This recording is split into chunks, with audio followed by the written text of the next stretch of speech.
Hello there and welcome, and I'm with Lazarus himself. It's Helping Hands, everybody. Hey guys, really happy to be here. I didn't think I was going to be here last week. I honestly was contemplating not even showing up for GCS2 the last day, but I just thought I got a message from, I think, Legio, and he was like, Hans, you can check in now. And I was like, oh, I might as well. And I'm very glad I did, because look where I am now. Yes, he's here being interviewed by myself, the organiser for GCS2, and because Hans is now officially a contender, a qualifier, a player, and a possible champion of GCS2. He's done the impossible because, Hans, everybody counted you out before this upcoming qualification tournament, including yourself. I would be right in saying that, wouldn't I? Yeah, I did. Honestly, everything that anyone said up until this point has probably been correct.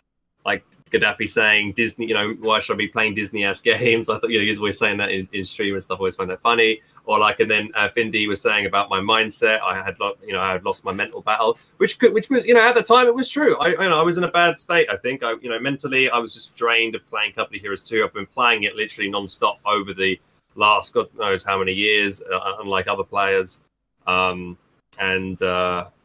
just felt mentally drained. So I think, just taking two weeks break at least, and not even before that, not even really practicing that much either, to come on and then suddenly just to perform on that one day. I think it's what it was. It's just taking a break and clearing my mind, and that's what I needed, because I do, and I'm very happy within myself now because, I can still prove to everybody and to myself that I still have what it takes to beat the top. And you've clearly shown that you can compete at that high level still.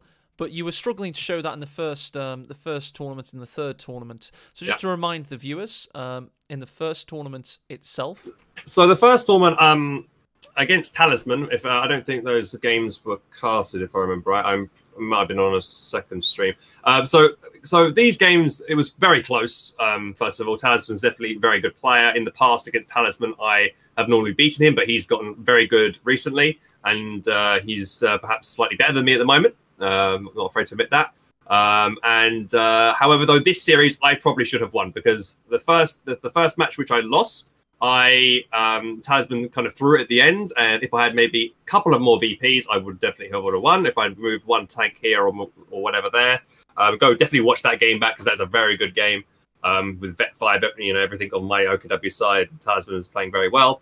Second game, my USF did very well, and so I thought I could, I think it was at Famenville against his OKW. But however, and as you can see there, I did have faction choice because I had the most VPs. You did, and so it was a compelling game. I think Tightrope picked these ones up, by the way, and you did very well. It was against Talisman, who none of us expected him to have been quite this good this tournament. I mean, people have always expected him to come good, but he has finally now. Wow, Talisman's here. That's the kind of general feeling people have gotten out of it, and of course, a very surprising series against ICAB that tournament. So let's carry on. Oh, yeah. Sorry. Yeah, ICAB. Yeah, that first game. Let's not talk about that game. I think ICAB won Gaddafi's Coco Jambo Award for putting a mid truck, the battle group headquarters, outside my cutoff.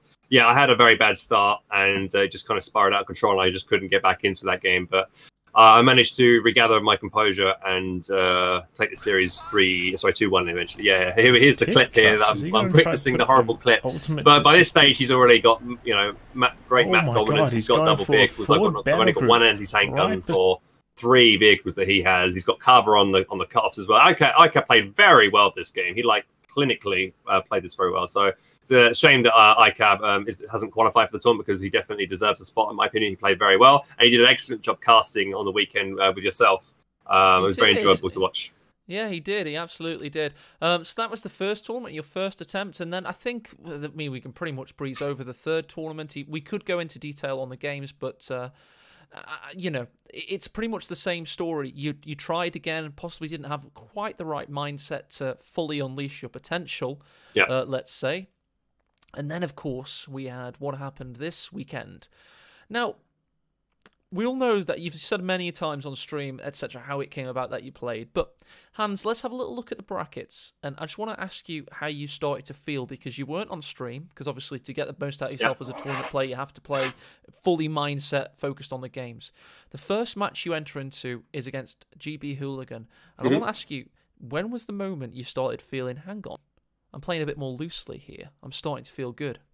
I think it was against Jesuin. I mean, no offense to Hooligan. Hooligan is a very good player, and he's proven himself against Aimstrong. But I definitely thought I could beat Hooligan. Hooligan did surprise me. He did play very well in the game. You know, even though it says 2-1, 2-0 there, he did play quite well. And but I just felt like my strategies there were working. I was messing around. I think it was on like a sub Saturday or something like that, where I was just messing around with Ostrupen, and I thought, well, actually, maybe I could just because it was just kind of a thing that was like, oh. I'm not really fussed if I win or lose for this last GCS tour, because I thought I had no chance in hell of qualifying. So I thought, I might as well meme it a bit and try and see if I can go back and do my old Ostrupen, my good old Brits. And I think people were not expecting it, because everyone's just always just mobile defense lately. So I think it just caught a lot of people off guard, and that's why, especially like someone like Jesuin, because I managed to Zuho him there and did very well with my Ostrupen there. To be honest, and it's a point I pointed out that. I suppose it was maybe wrong of me to say that you were being quite rigid in always sticking to these old strats, because I'm somebody that's cast you a lot over the time. But I probably didn't appreciate the fact that you probably had dropped the Ostrupen strat, the famous kind of 2014 overwhelming Ostrupen era, and just brought it back. And I just want to make a comment now that I actually think that's a really strong thing to be able to do.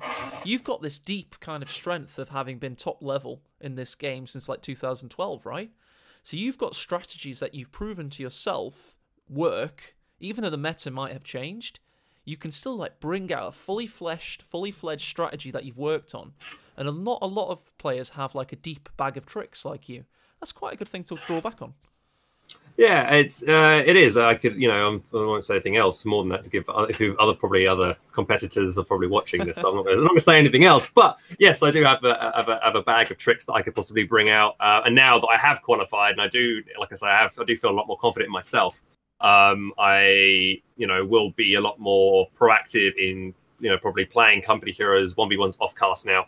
I definitely know that DevM or Von and stuff. I definitely would like to do that as well. Probably Talisman, and we can definitely do some good games together. And hopefully, but like you say, there's always that risk if you play someone who you could potentially come up against. Yeah. Then,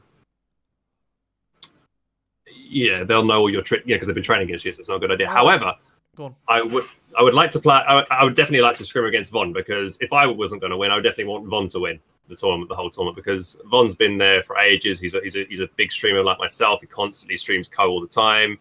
He's been there through thick and thin of the community. He's been there in Company Heroes 1 as well. Yep. And he hasn't won a big tournament like this before. Lovenest has, DevM has. I mean, the others haven't, but I've got, I know Von personally, and he's a good friend of mine, and I really hope him to do well. And I don't hope to meet him in GCS 2 if possible. So, he's got the best chance. He's also very good, but I did take a game off him. And it was a very competitive series in general, by the way. I mean, you didn't show any psychological kind of being steamrolled moments where you just threw in a quick GG. It was always competitive, and that's good to see, because a lot of these finals had been like that, where one player gets tilted and just gets steamrolled, not because they're a bad player, just because of the pressure of the situation gets to them. And you showed good resilience in that. And I think it was the fact that I wasn't too bothered by the whole thing. I know it's probably horrible to say. You probably don't want to hear that, as a competitive player. But I really wasn't. Doing well in Company Heroes is always great. But for me now, I just want to have fun. That's the priority. I just want to enjoy myself playing in Company Heroes 2, rather than making myself stressed. And I think that helps me play better and more competitive by having that attitude. For sure, I think that's definitely something because I think everybody who's actually qualified for the tournament at the moment played Company Heroes 2 because they had a really strong passion for the game. They love the franchise, and I feel like if they play, if you play so much of Company Heroes, you might lose sight of that. You might feel like you're just in that competitive mindset all the time. So, maybe that you might need to revisit that and just realize why you still love playing Company Heroes. Absence makes the heart go fonder. I don't think you would have put 5,000 hours and a career into a game unless it was a good game that you loved, despite you saying, I hate this game.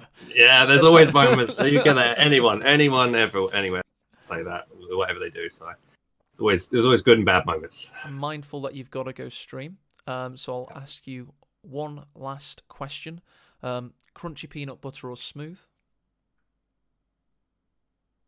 I never eat peanut butter anyway, to be honest. But if you were to have, I would probably pick situation. crunchy. I'd probably have crunchy peanut butter would probably be my thing. I guess it's just extra texture. I guess.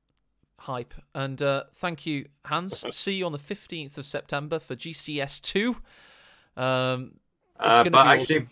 Possibly we'll see you in Bovington. We should be going there on the 13th as well, which would be fun to do. I haven't been to Bovington since I was a little kid. Funny quick story here. The only memory I have from going there is when my dad jumped off from a tank and smashed his knee really hard, like his funny bone against the tank as he jumped down, and he was writhing in agony on the floor. And I remember me and my sister just laughing our heads off. So that's the only memory I have of Bovington when I was a little kid, and I haven't been back since. And I definitely want to go back because it's Maybe being a big World War II fan. Famous knee injury, that'd be great. Oh no, we'll see. Yeah, anyway. we will see indeed. Thanks a lot for joining me. Good luck, and see you in the future. Bye bye. Bye bye.